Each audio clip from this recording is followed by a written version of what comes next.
Today we are honored to welcome Nicky Ballou to the show. I'm very excited about this because he has a great heart. I mean, he has amazing story, great information to get out there to people.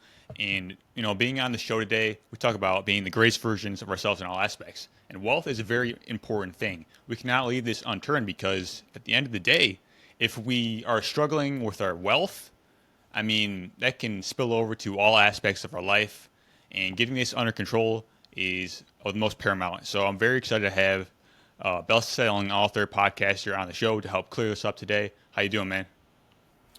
Anthony, man, I'm blessed and grateful. Thanks for having me on the show. Absolutely. So I'm very excited to hear your story and what got you in a place of wealth, finances, and helping people the way that you are today. Absolutely. Great question. So let me just begin with my origin story. I'm originally an immigrant from the Middle East. I'm a Christian from Iran. And when I was 11 years old, the Islamic Revolution happened in Iran. And there were gun battles in the streets. Maybe you can relate, man, and remember what it was like to be like 11 years old. It's a time where exciting things just catch your attention. For us, it was like, wow, stuff's going on. Wow, excitement's in the air. But for my mom and dad, man, gun battles in the streets, that was freaking them out. Maybe you can relate to you being excited about something and your mom and dad freaking out about it too, right? And so mom and dad were like wondering, what should we do here? Like, do we stay? Do we go? And then one day, man, I'm at home in our living room, and there's a crash through the living room window. Like someone threw something through the window, broke the glass, and something landed right next to my feet. I looked at it, and I didn't know what it was. But my dad was there. He looked at it, and he knew what it was. It was a Molotov cocktail with a burning wick, and the bottle was full of gasoline. He Whoa. picked it up. He pulled out the burning wick so it didn't explode. If he hadn't done that, it would have exploded, and I likely would not be here speaking to you today because I'd be dead, right? And he turned it around, and there was a note taped to it that said, "Die, Christian scum."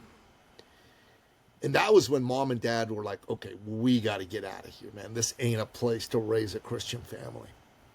So they made a plan. It took them 2 years to get us out of Iran, and we first went to Greece, and then took 2 more years to get us out of Greece to where I live now in Toronto, Canada.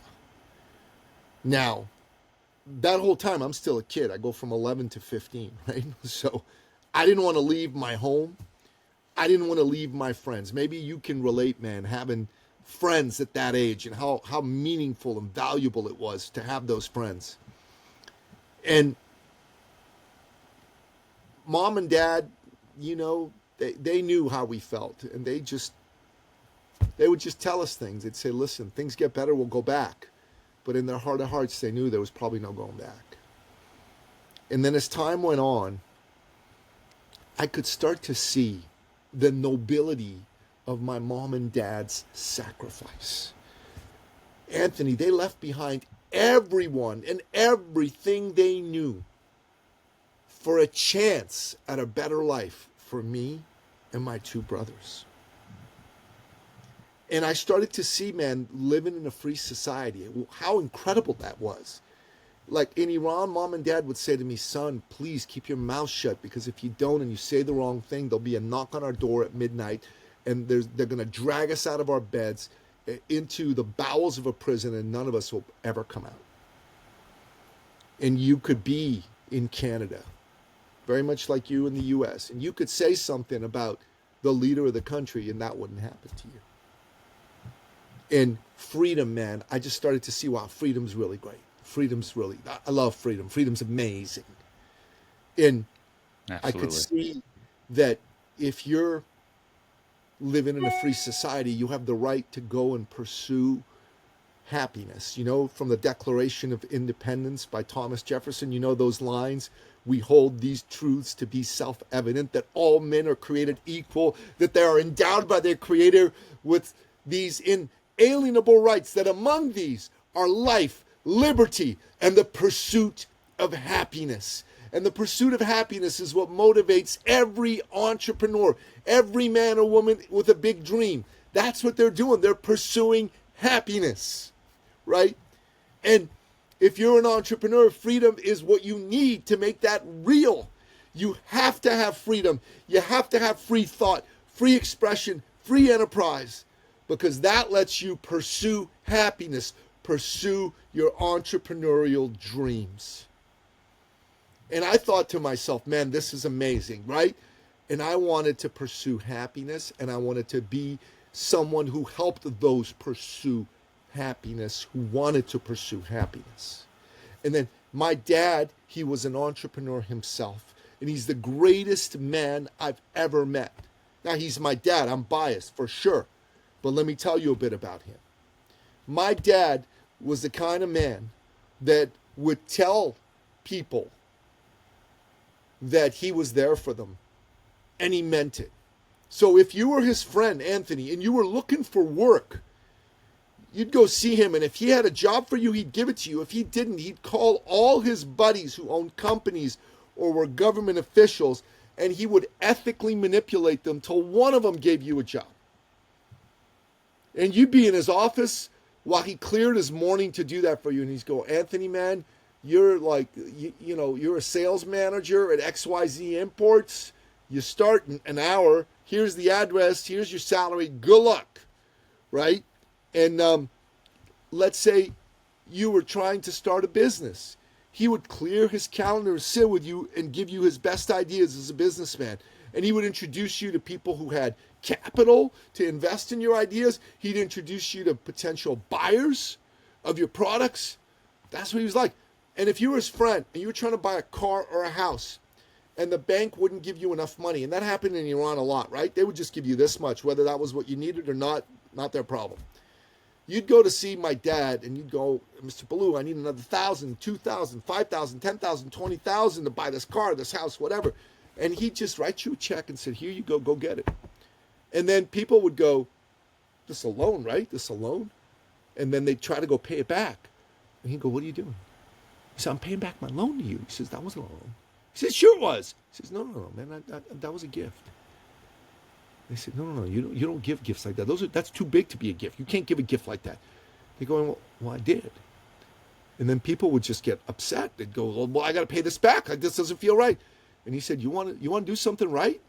You go, yeah. He said, go find someone who's just in the same situation you were when you came to me, and you give this money to them with no expectation of return. You do that for me?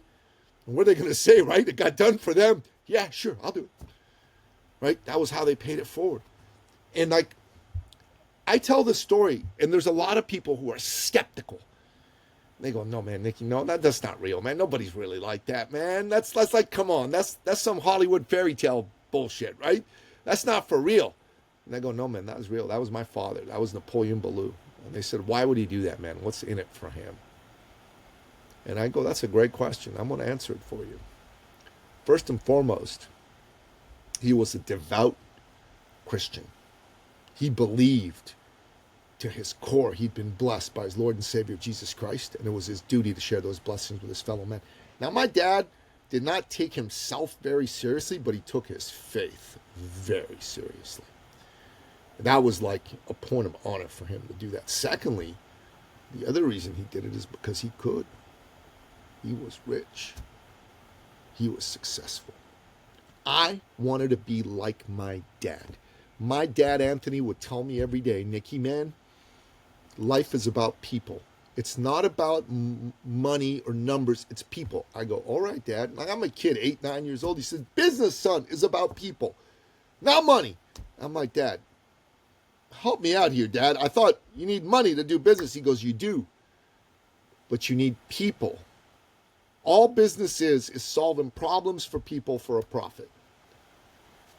And when he told me that, I'm like, oh. And Dad said to me, son, that Everyone needs someone to believe in them and encourage them. You need that, I need that. Your self-belief wobbles. You need belief, you need encouragement. And he said, what you need to do for people when you meet them is you need to believe in them and encourage them. Because that man sitting in front of you, that's someone's son, that's someone's brother, that's someone's father, that's someone's husband. That's a hero to somebody. And maybe someone just like you let him down in life or in business. It's your job to restore his faith in humanity. I do what I do because my father passed away 5.5 years ago. To honor my father's memory, to take that torch, that Billou torch that he gave me, and I hold it in my hand, and I look for good men and women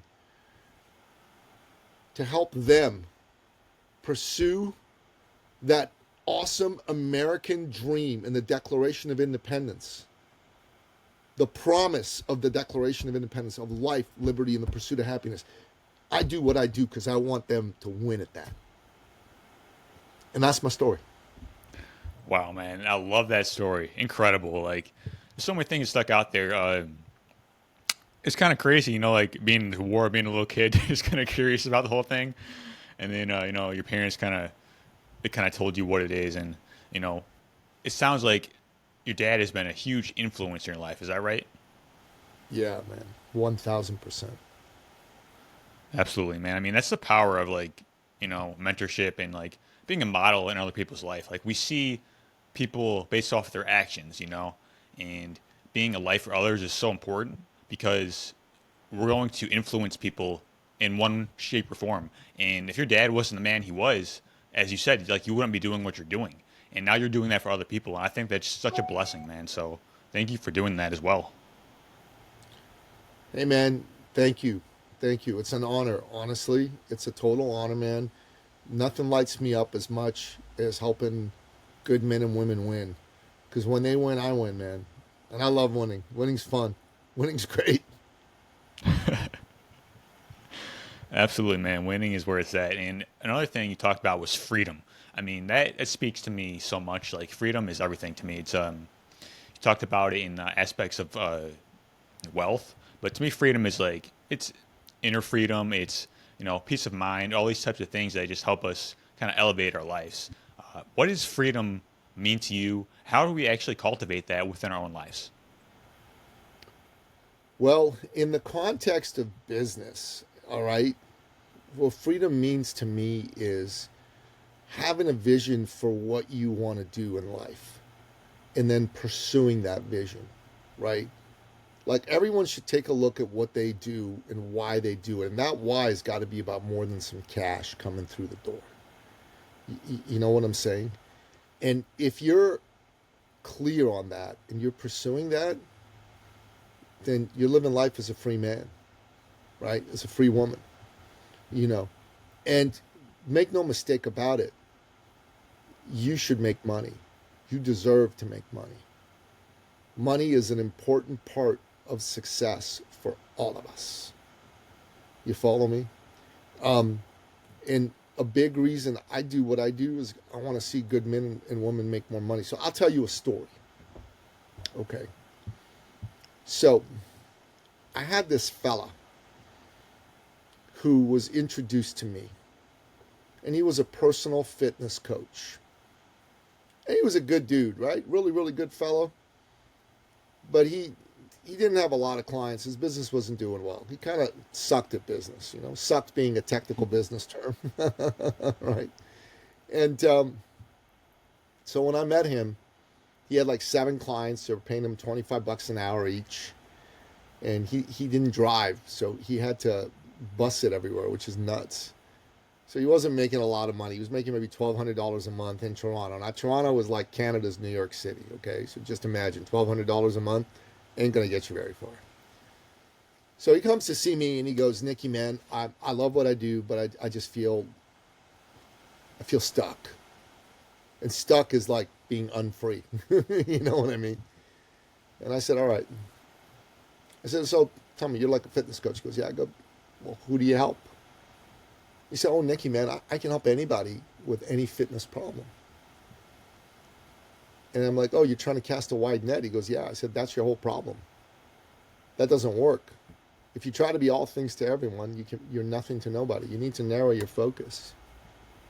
He said, okay, how do I do that? I said, well, think of a group you want to help. And he said, how about doctors?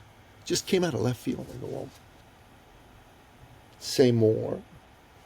He said, well, my dad's a doctor, and I love my dad. I go, that's great. He said, well, so doctors make a lot of money, right? And I'm like, yeah, but that's not a reason to chase them. There's got to be more to it than they make a lot of money. He said, no, that's important to me. They got to have money. They got to be able to. He says, I'm going to do this.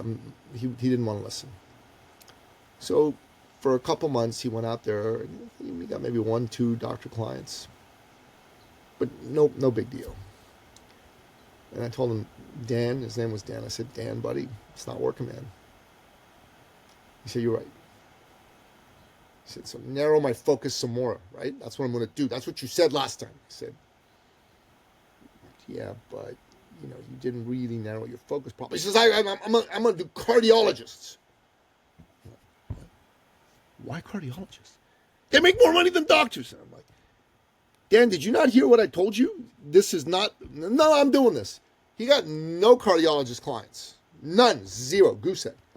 But what he did do is he got a guy who was a Paralympic athlete with a missing leg.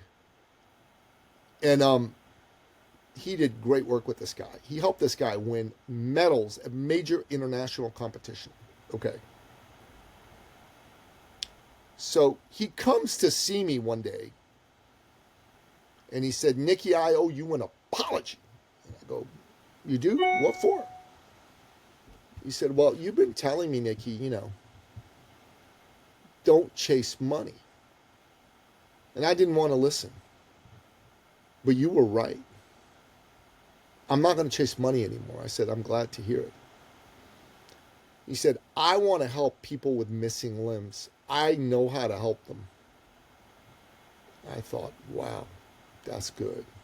Yeah, Dan, go for it, bro. So you got to keep in mind, this is like about 10 years ago or so. Dan was not someone who knew how to market. This was all word of mouth.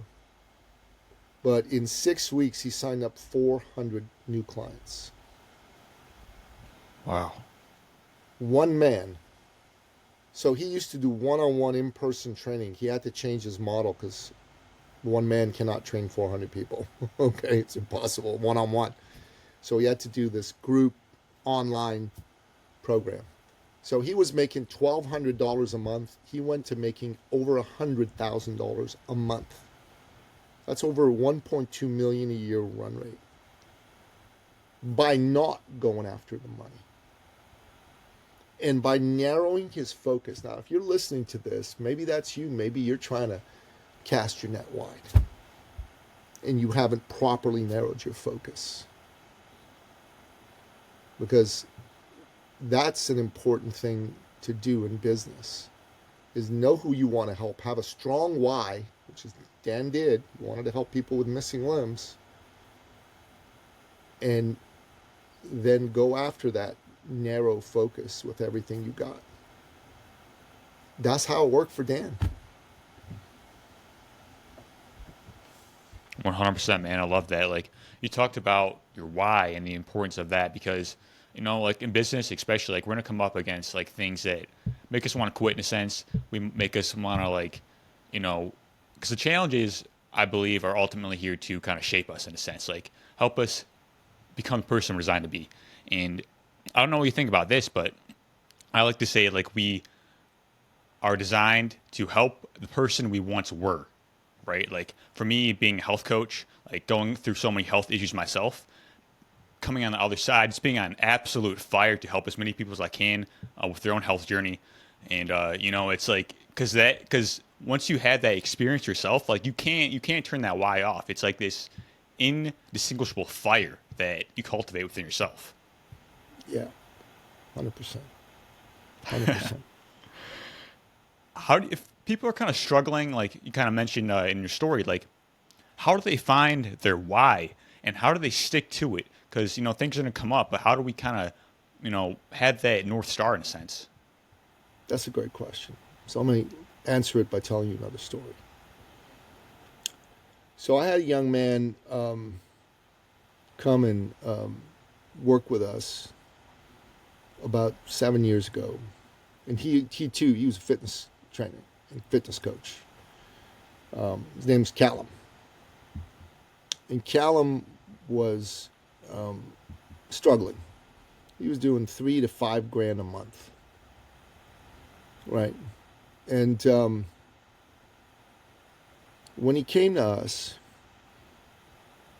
he said, I want to do better. I think I need your help, blah, blah, blah. And he saw it, that we could help him. And first thing I asked him is, why are you doing this? And he started talking about, well, I'm struggling. I need to make more money. And I go, oh, that's important. But if people feel your need, that's not going to motivate them to work with you. He said, okay. So what will? I said, if you're coming from, I got to get that client, it's all about you. That's why a lot of people struggle with sales. They don't want to sell because that's where they're coming from. They're like, oh my God, I hope he likes me. I hope he buys from me. And the client feels all that and it doesn't feel good, so they don't buy. And then they go, oh my God, I'm bad at sales. Oh, I was pushy, whatever. No, you put the attention on you and people feel that. And I told him, start putting your attention on the other person. Don't go into a meeting with someone going, I want to sell this guy. Yeah, I got to sell him. I got to sell him. I got to do it. I got to sell him. Go in there in your mind and go, God, thank you for bringing me, a member of your flock, who is suffering. God, make me worthy of understanding their suffering and being able to be clear on whether I am the right person to help them. And if I am, God, then, and it's your will, then give me everything I need to show them that that is the case so that I can work with them and help them. We had Callum start to do some of that instead of, I got to sell him. I got to sell him. All of a sudden, Callum went from $3,000 a month to $20,000 a month. And then within 4 months, he did a $42,000 month. $42K within 4 months. He didn't do anything different except stop focusing on, I got to sell him, and start focusing on, I'm here to help him. Okay, now we showed him how to market himself better. We showed him how to position himself better. Don't get me wrong, we did all that. And that's important. I don't want to pretend that's not important because it is. But nothing made as big a difference as Callum saying what he said. 100%, man. That makes so much sense, because I see that as well. Like we're kind of doing it for ourselves in a sense. We just want to make a sale, but if you come from a place of service, like that's ultimately going to be most generative because you actually want to help the person. Like in terms of speaking, for example, like I feel like a lot of people they get nervous on stage because it's kind of about them in a sense, like what do they think about me, all these types of things. But if you actually know that you have a message like that is God given, like you've overcome your story and you have a lot of things to say, it's like people just they can feel that and they know that you can help them in a sense because you're actually coming from a place of value. Yes, 1,000%. 1,000%. Take the attention off you, put it on them. And if you just do that, you'll double, triple your sales because you're thinking about helping them. Then it doesn't become about, oh, I got to be one of those pushy salespeople, which nobody wants to be. You don't want to be sold. I don't want to be sold, right? But you're there to serve. If you're focusing on serving somebody, that feels good. That's being an advocate on their behalf. Absolutely, and that's going to be more aligned with your why, because if you're coming from a true place of service, like you have a genuine heart and you really want to help people, like, things are going to come to you much faster and much in more quantity as well because if you're coming from a place, it's kind of like this desperate energy, like you need to sell. I mean, that's going to inhibit your creative energy to actually be of service as well, because it's kind of like it's taking up your own energy to do that. It is, brother. It is. Yeah. You want to always be about the other person. It makes it work better. 100%, man. So let's say we got that. Like we are coming from a place of service, and we want to help people. How do we begin to kind of market ourselves in a way that is going to be effective? Because we can have a great heart, but like we still can be struggling in a sense to have clients. Well, that's a great question. And let me answer it by sharing another story with you. So there was a woman who came to us who was one of these functional medicine doctors. You familiar with those folks, the functional Yeah. medicine people? I'm going to call her Dr. Vicky because she doesn't like us using her real name. So, in a nutshell,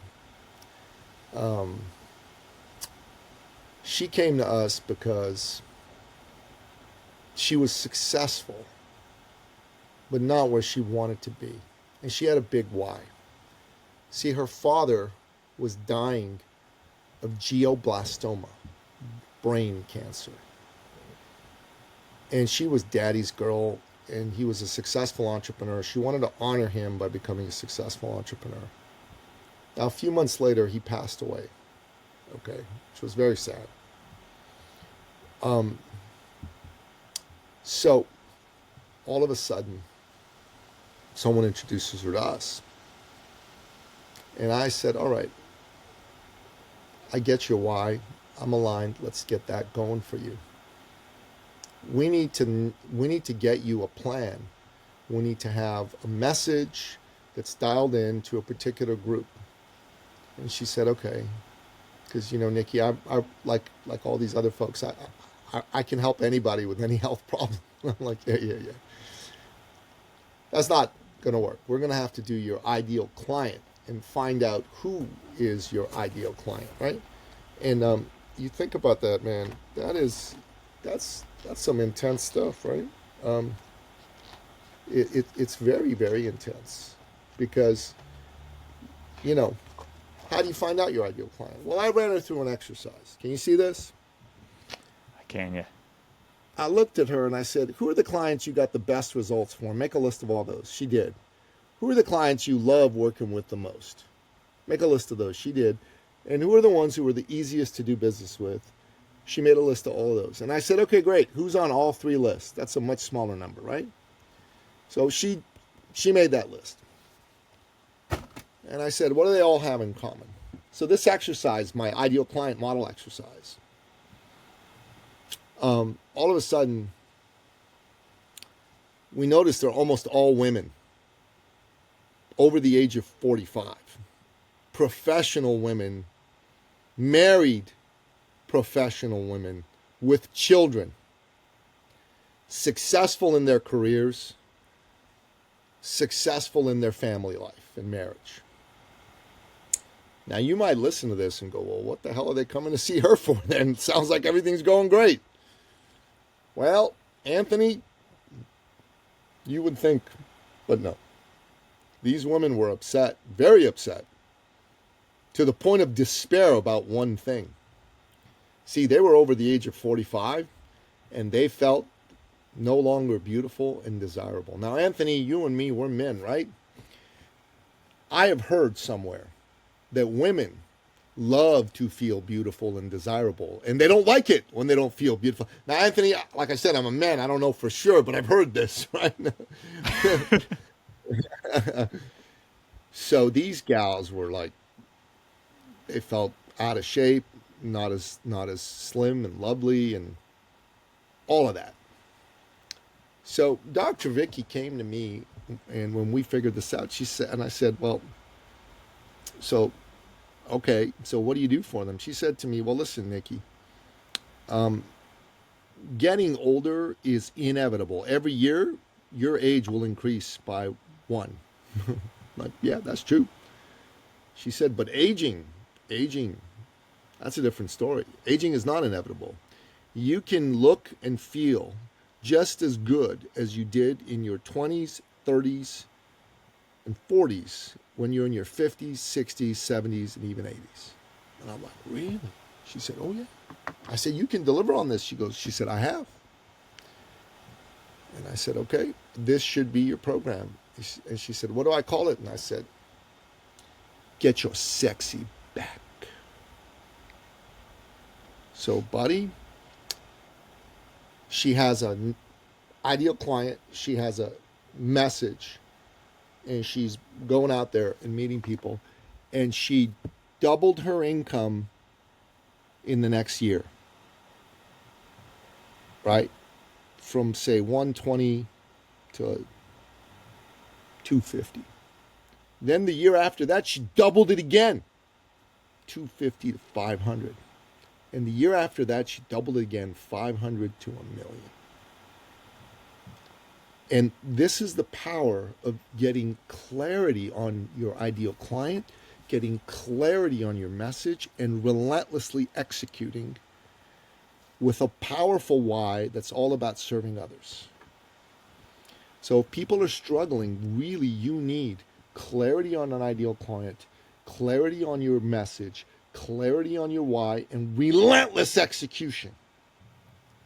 And then success can be yours in the most uncommon of hours, just like with Dan, with Callum, and with Dr. Vicky. I love it, man. Awesome. Something that you spoke about within there is having clarity on your message. Can you explain what it actually means in a sense? Because I feel that's so important as well. Like knowing, honestly, your craft as well, but really like you have to know yourself in a sense to know your message. Would you agree with that? Absolutely. But you also need to know your ideal client, and you need to know what ails them, what is causing them suffering. And are you, with your skill set, the one to alleviate that pain and suffering for them? If all of that is clear to you, and the answer is yes, then man, you are going to get lots of great clients. Like, listen, I help good men and women who are expert driven, heart driven business people who have been health coaches, who've been executive coaches, who've worked in the arena of career, growing businesses, helping people lose weight, helping people reverse the aging process, helping dads get rid of dad bods, you name it. Tons of people with expertise in helping solve a whole bunch of different problems, and I've just mentioned a few here. And what I do is I help these folks get clear on who they really are, what their why is. I show them how to get their message dialed in. I show them how to fearlessly get out there and talk to people and serve them, not sell them, and get them to enroll in their programs. And I help them believe in themselves again. That's what I do. If someone's listening to this and you're a health coach or an executive coach or a career coach or, a culture coach or a relationship coach, what have you, and you're going to yourself, okay, well, I'm an expert-driven fella or gal, and I'm a heart-driven fella or gal. I care about my fellow man and woman. Can you help me? Well, if your problem is you're stuck and you're not going forward, absolutely the answer is yes. Provided you have these 4 qualities. The first is you got to be decisive. Successful people are decisive people, Anthony, right? They don't kick tires and go, I'd be nice. They go, no, man, I'm ready. I want change, right? So, Anthony, the best-selling success book of all time is called Think, and grow rich. Right? Napoleon Hill. You've heard of this, right? I'm sure. So Yeah. he sold 165 million copies of this book. Okay, that's a lot of books sold, right? So Napoleon Hill, before he became world famous, was a newspaper reporter. And when he was a young man, you know, his editor sent him to go interview the then richest man in the world, Andrew Carnegie, Carnegie Steel, U.S. Steel. So this is like 115, 20 years ago, right? That's a long time ago. Andrew Carnegie is like pretty much semi-retired, whatever. And he's got this massive estate. So Napoleon Hill goes to his estate and he looks around and he goes, oh my God, what is this? And it's just like palatial. And so the two of them have a 3-hour interview scheduled and they hit it off.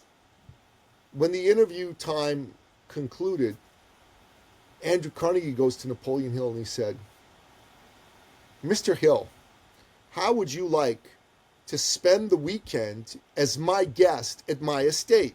I would like to talk with you further. Now, remember, this is the richest man in the world then? Who's the richest man in the world today? Elon Musk? Anthony, if Elon Musk was standing next to you and said to you, Mr. Guastella, how would you like to spend the weekend with me at my estate in SpaceX in Houston? I'd like to talk with you further.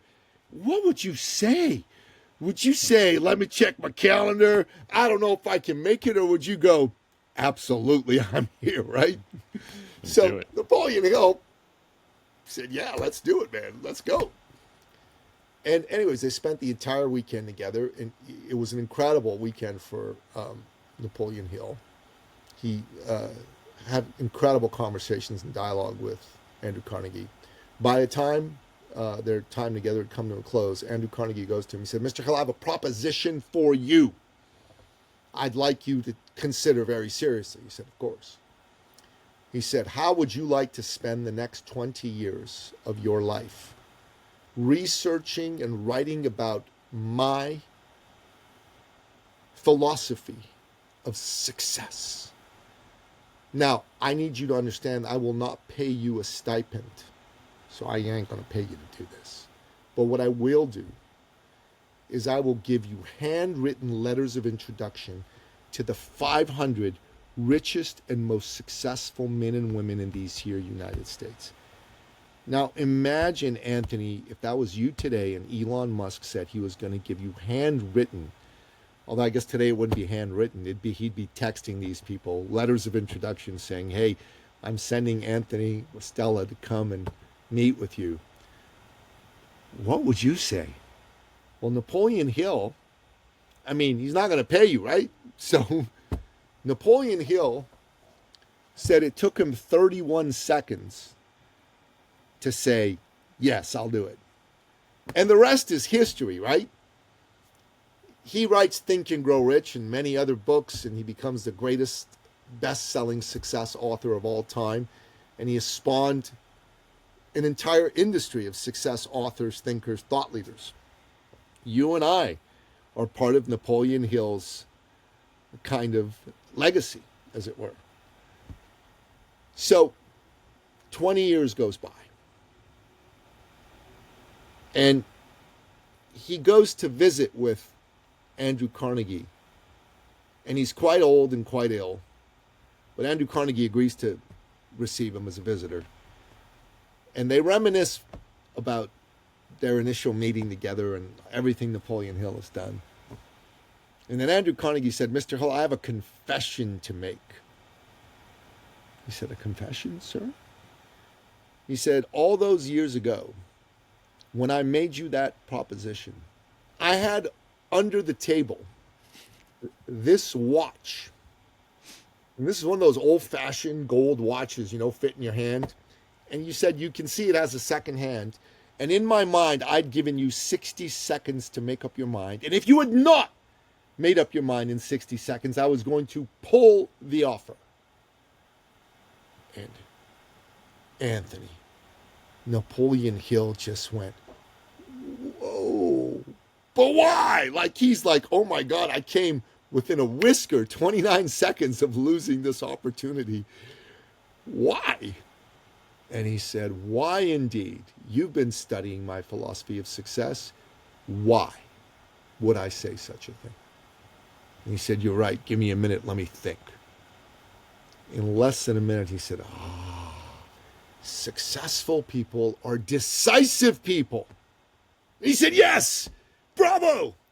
He said, before I had met with you, I had met with 4 other university presidents, the most eminent educators in these here United States. I presented them the same offer, and they all said to me, let me think about it. And he said, I'll get back to you. 2 of them never got back to him. 2 of them did, to say no. And what he realized is that a person who says that is indecisive and a loser. Indecisive and a loser. The successful instantly gather all the facts they need and say yes or no. The successful. Anthony, the successful. So decisiveness. Second quality, you got to be committed, brother. Committed. You have to say, I suck at having $1 million a year business as an example. I am going to get good at it. You'll go from sucking to being just bad, to just being mediocre, to being okay, to being good, to being great, to being a master. That is the progression. Okay? Now, 2.5 years ago, I weighed 227 pounds. I had a 38-inch waist. Okay, and I used to be a top fitness coach. I hired a coach, and I told myself I'm going to do whatever he tells me, and I'm willing to suck. It took me 6 months with his coaching, 6 months, and I went from 227 to 169. I was committed, but that also leads to the next thing. I was coachable. The successful invest in themselves. The successful understand they're the most important asset they have, and they invest in themselves. If you want to double your income this year, you got to triple your investment in personal and professional development. That's from Robin Sharma, who was a client of mine when I was a fitness coach. I asked him, how do I double my income? He said, triple your investment in personal and professional development. Invest in coaching, masterminds, conferences, courses, books. Triple your investment in yourself, you'll double your income. He was right. I almost tripled my income by tripling my investment in myself. And then finally, you got to be resourceful. You must be resourceful, Anthony. And I'll tell you a story about me. Now, over a decade and a half ago, my then wife, seemingly out of the blue, decided she didn't want to be married to me anymore. Maybe I should have seen it coming, but I sure as heck didn't. And I spiraled. She kicked me out of the house. I was sleeping on my mother's couch. I didn't make any money for 12 months. A friend of mine took pity on me, bought a ticket to an event. I dusted off one of my suits, put it on, and went to the event with him. I saw a speaker, and he spoke to my soul, brother. You ever had that experience where someone is speaking and they're speaking to your soul? You know what I'm talking about? That was Definitely, me. man. Yeah. Soon as the thing was over, I was sitting at the back. I elbow my way to the front, get in there ahead of everybody else. Okay. And then all of a sudden, I'm face to face with Bill, the speaker. And I say, hey, Bill, I'm Nicky. Let me tell you my story. I told him my story. And I said, I think I need to hire you. Now, I looked sorry, man. I looked beat and beaten. And he could tell. And he said, I get that. He said, what I need you to understand is that to hire me, the minimum fee is $5,000 for 5 hours of my coaching. I require payment upfront in full in advance. I offer no guarantees and no refunds. You still want to hire me? And remember, I made no money for 12 months. I'm like, oh boy, So I tell you what, I'll give you some free coaching. I'm going to free coach him, and that sounds great. He said, Nicky, it doesn't matter how much money you have. Anyway, you just told me you want $5,000 from me. What do you mean it don't matter how much money you have? Of course it matters. He said, Nicky, see, there's 20 people lined up behind you who want to work with me. I don't need your business. You, on the other hand, you need me. I didn't like hearing that, but he was right. And he said, let me reiterate, it doesn't matter how much money you have. What matters is, how bad do you want change? I said, huh? He said, well, you told me that you're sleeping on your mother's couch. Your wife's kicked you out of the house. You've made no money and you can't see your kids. How bad do you want change? How much longer are you ready to put up with this sorry state of affairs? A day? A week? A month? A year? A lifetime? I'm like, whoa, no. I said, give me 2 days. I'll come see you in your office. He said, okay, we made an appointment. And brother, I got on the phone calling people that I'd been in conversation with who had not said yes or no to me. And I called them with a lot of urgency in my voice. And I said, hey. So I got good news, I got bad news. They go, yeah. I said, what's the bad news? I said, you're fat. And if you don't lose weight, you're going to have a heart attack or a stroke. And you're done. They're like, okay, yeah, you're right. They didn't want to hear that, but they said, what's the good news? I said, we can do something about it. And I'm going to make it easy for you because I need money right now. I'm going to give you everything for half price. But here's the catch. He says, what's the catch? I need a yes or no now. And if it's a yes, I need payment in full now. So 2 guys said yes. They gave me $1,000 each. So I had $2,000. First money I'd made in 12 months. I am over the moon excited. I go see this guy. I drop $2,000 on his desk and I go, and he said, that's great. This is $2,000. I said 5. 5. I'm like, holy cannoli, bro. 5. I said, I'm defeated a little bit. And I go, hey, listen, man.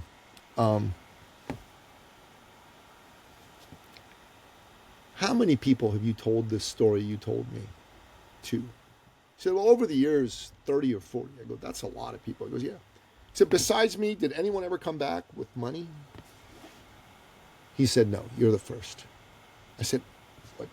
I'm the first? Yeah, the first. The first. The first. The very first, yep. And I said, then do me a favor. Take my money. Okay. And I'll sign a contract saying that I'll pay you the balance in 30 or 60 days or whatever the case may be. Because I want change bad. Now, the rest is history because within 6 months, I made over 6 figures. And I paid them off early. And my question for someone listening to this is, how bad do you want change? How much longer are you going to put up with your current state of affairs? A day? A week? A month? A year? A lifetime?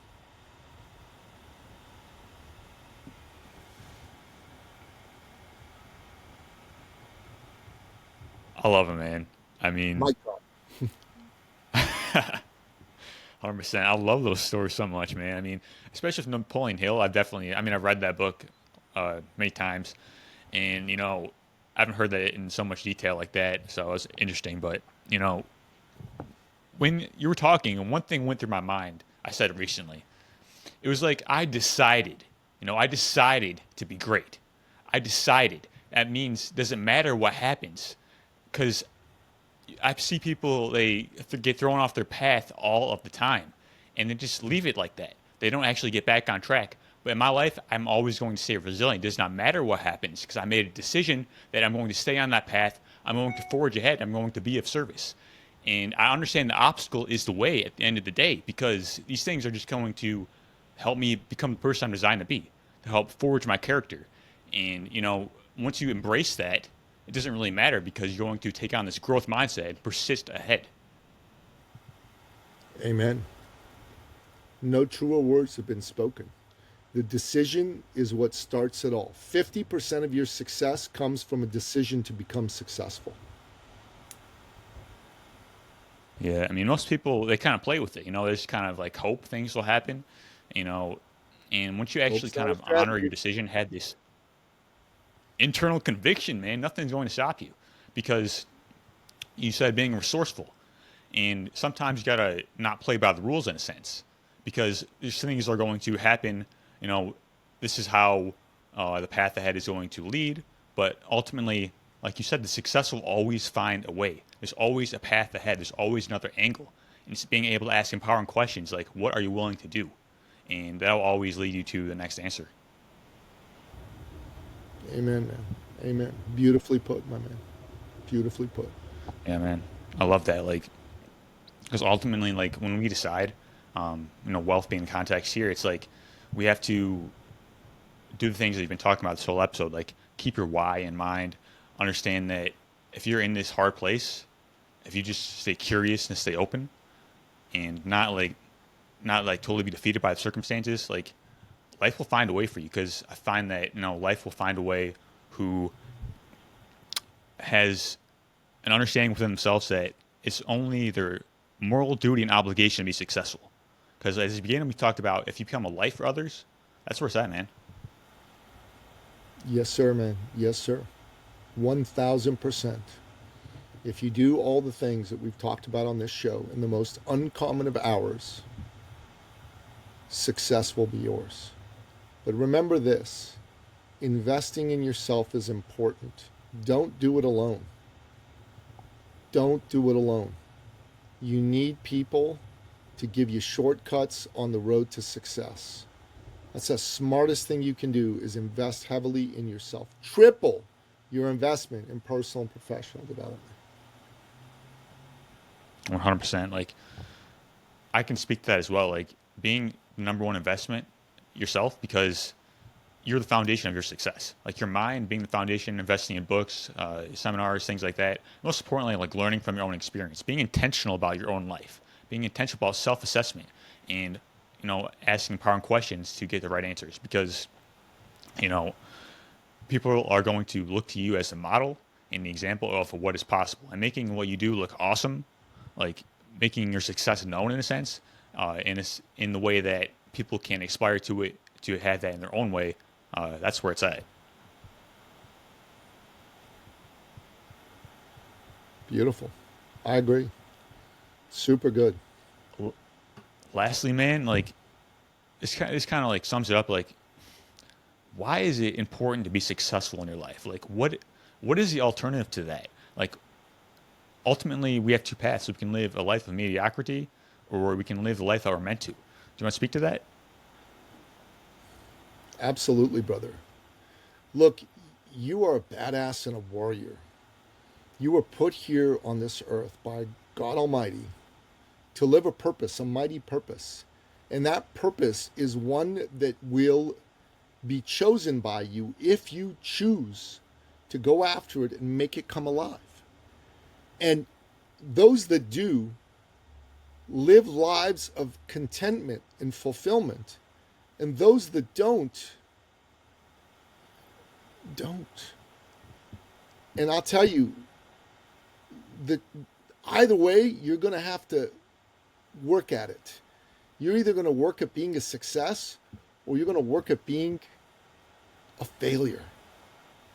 It doesn't mean that you can't fail on the way to success. You can. In fact, failing is an important part of succeeding. But being a failure is about not even getting the bat off your shoulder. And you got to take those at-bats, man. Those at-bats are what are going to determine whether you live a life you're proud of or you live a life that disappoints you. 100%, man. I mean, ultimately, you have to choose your hard. And I feel like, living a life of mediocrity is going to be harder in a way because, you know, I'm a results driven guy. If you do the hard thing, you're going to have the results that you want in your life. But if you don't, you're going to have the hardship of not having the results, which is going to be more hard, honestly. Like, it's going to be much more difficult. And, once you make it through that struggle, man, like that's what defines your character. It defines who you are, and that's where you really have the life of service and constant growth, and that's how we make our dreams a reality at the end of the day. Amen. Amen, brother. Beautifully put. 100%, man. So I love this interview so much. Like you have an amazing story. You talked about all the struggles that you had growing up and what actually inspired you to create change. Because if we don't have the inspiration to actually begin a life that we want, it's going to be hard to actually build that. Talked Yes. about many different success strategies and the ingredients to make you successful. Like basically being resourceful, investing in yourself, all these high quality character traits that we must have in order to live a life of fulfillment. So I appreciate you, man, so much for coming on and sharing all your insights with us. It's been a true blessing. Anthony, man, thank you for saying that, and thank you for having me on your show. It's been a true honor and a privilege. 100%. So I know people are going to want to get connected with you and what you do. So where can I go for that? Best thing you can do is jump on my call calendar. Let's have a conversation. I make myself available to have a free conversation with anyone who wants to talk at eCircleacademy.com/appointment. Awesome. Thank you, man. Appreciate it. And have a blessed rest of your day. You too, brother. God bless.